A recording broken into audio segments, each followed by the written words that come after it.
ಗೋಕರ್ಣದ ಪ್ರಸಿದ್ಧ ವಿದ್ವಾಂಸ ಹಾಗೂ ಅನುವಂಶೀಯ ಉಪಾಧಿವಂತ ಮಂಡಳದ ಅಧ್ಯಕ್ಷರು, ಗೋಕರ್ಣ ಪುಣ್ಯಾಶ್ರಮದ ಸ್ಥಾಪಕರು, ರಾಜಗೋಪಾಲ್ ಅಡಿ ಮತ್ತು ಟೀಮ್ ವಾರಿಯರ್ಸ್ ಅಸೋಸಿಯೇಷನ್ ಕುಮಟಾ ವತಿಯಿಂದ ರಾಷ್ಟ್ರೀಯ ಹೆದ್ದಾರಿ ಶಿರೂರು ಗುಡ್ಡ ಕುಸಿತದಿಂದ ಸಂತ್ರಸ್ತರಾದ 50 ಕುಟುಂಬಗಳಿಗೆ ದಿನನಿತ್ಯ ಬೇಕಾಗುವ ಪರಿಕರಗಳು ಮತ್ತು ದಿನಸಿ ತಿಂಡಿ ತಿನಿಸುಗಳನ್ನು ನೀಡಲಾಯಿತು. ಗೋಕರ್ಣ ಮತ್ತು ಕುಮಟಾದಿಂದ ಆಗಮಿಸಿದ ಈ ಸಹೃದಯವಂತರ ತಂಡ ಉಳುವರೆ ಕಾಳಜಿ ಕೇಂದ್ರದಲ್ಲಿರುವ ಸಂತ್ರಸ್ತರ ಅಳಲು ಆಲಿಸಿತು.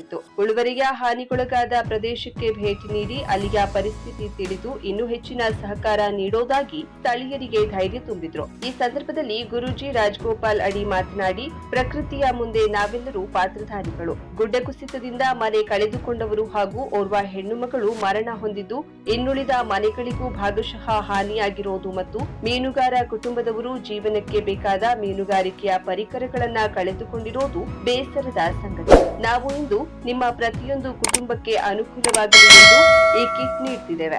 ನಿಮಗೆ ಇನ್ನು ಏನೇ ಬೇಕಾದರೂ ನಮ್ಮನ್ನ ಸಂಪರ್ಕಿಸಬಹುದು ಎಂದರು. ಈ ಒಂದು ಪ್ರದೇಶದಲ್ಲಿ ಯಾಕಂದ್ರೆ ಏನೊಂದು ಅವಘಡ ಸಂಭವಿಸಿದೆ, ಆ ಅವಘಡದ ಒಂದು ಇಫೆಕ್ಟ್ ಹೇಳುವಂಥದ್ದು ಅಂದರೆ ಈ ಉಳುವರೆ ಪ್ರದೇಶದಲ್ಲಿ ಯಾವ ರೀತಿ ಹಾನಿಯಾಗಿದೆ, ಅಲ್ಲಿಯ ಜನತೆ ಯಾವ ರೀತಿ ಈ ಕಾಳಜಿ ಕೇಂದ್ರದಲ್ಲಿ ನಿರಾಶ್ರಿತರಾಗಿ ಏನೋ ಒಂದು ಆಶ್ರಯವನ್ನು ಪಡೆದಿರುವಂಥ ಒಂದು ಸನ್ನಿವೇಶ ಉದ್ಭವ ಆಗಿದೆ. ಇದು ಒಂದು ನಿಜವಾಗೂ ಖೇದನೀಯ ಸಂಗತಿ. ಸರ್ಕಾರ ಸವಲತ್ತುಗಳನ್ನು ನೀಡುತ್ತಿದ್ದರೂ ಸಹಿತ ಈಗ ಮಾನವೀಯತೆಯ ಒಂದು ದೃಷ್ಟಿಯಿಂದ ನಾವು ಯಾಕಂದರೆ ಜನರು ನಮ್ಮಲ್ಲಿ ಪರಸ್ಪರ ಏನಂತಂದರೆ ಪ್ರೀತಿ ವಿಶ್ವಾಸದಿಂದ ಬದುಕನ್ನು ಕಂಡುಕೊಂಡಂಥದ್ದು, ಇವಲ್ಲಿ ಎಲ್ಲ ಸಮಾಜವನ್ನು ಒಟ್ಟುಗೂಡಿಸ್ಕೊಂಡು ಹೋಗುವಂಥದ್ದು ಮತ್ತು ಪ್ರತಿಯೊಬ್ಬರು ನೆರವಾಗುವಂಥದ್ದು ಮಾನವೀಯ ದೃಷ್ಟಿ.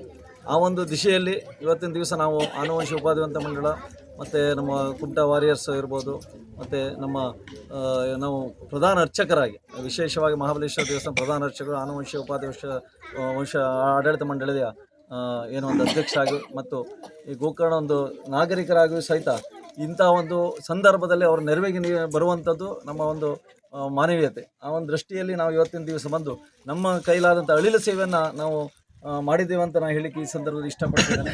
ಇನ್ನೂ ಹೆಚ್ಚಿನ ಸಹಾಯ ಸಹಕಾರ ಯಾವತ್ತು ಏನೇ ಒಂದು ಅವರು ಬಯಸಿದ್ರು ಸಹಿತ ಮುಕ್ತವಾಗಿ ನಾವು ನೀಡಲಿಕ್ಕೆ ಸಿದ್ಧ ಇದ್ದೇನೆ ಅಂತ. ಯಾಕಂದ್ರೆ ನಮಗೆ ಗೊತ್ತಿಲ್ಲ ಈಗ ಏನೇನು. ಮನೆ ಕಳೆದುಕೊಂಡ ಸಂತ್ರಸ್ತೆ ಮಾತನಾಡಿ, ಇಂತಹ ಮಾನವೀಯತೆ ಇರುವವರು ಇಲ್ಲಿಗೆ ಬಂದು ಸಹಕಾರ ನೀಡಿದ್ದರಿಂದ ನಾವು ಧೈರ್ಯವಾಗಿ ಇದ್ದೇವೆ. ನಿಮ್ಮಂತಹ ದಾನಿಗಳಿಗೆ ಎಲ್ಲಾ ಸಂತ್ರಸ್ತರ ಪರವಾಗಿ ಕೃತಜ್ಞತೆ ಅರ್ಪಿಸುತ್ತೇವೆ ಎಂದರು. ಈ ಸಂದರ್ಭದಲ್ಲಿ ಗೋಕರ್ಣ ಮಹಾಬಲೇಶ್ವರ ಅರ್ಬನ್ ಬ್ಯಾಂಕಿನ ಅಧ್ಯಕ್ಷ ಮೋಹನ್ ನಾಯಕ್ ದೇವರಬಾವಿ, ಅರ್ಬನ್ ಬ್ಯಾಂಕ್ ನಿರ್ದೇಶಕ Tejaswi Naik, Ravi Jogbhat, Viraj Kavari, team warriors association ಕುಮಟಾದ ಪವನ್ ಗುನ್ಗಾ, ಪ್ರಾತೇಶ್ ನಂಬಿಯಾರ್, ಕಾರ್ತಿಕ್ ನಾಯ್ಕ್, ಕಿಶನ್ ಭಂಡಾರಿ, ಅಭಿಷೇಕ್ ನಾಯಕ್ ಸೇರಿದಂತೆ ಉಳುವರೆ ಗ್ರಾಮದ ಪ್ರಮುಖರು, ಸಂತ್ರಸ್ತರು ಉಪಸ್ಥಿತರಿದ್ದರು. Karavali Munjavu digital news, Subhash Karebail, Ankola.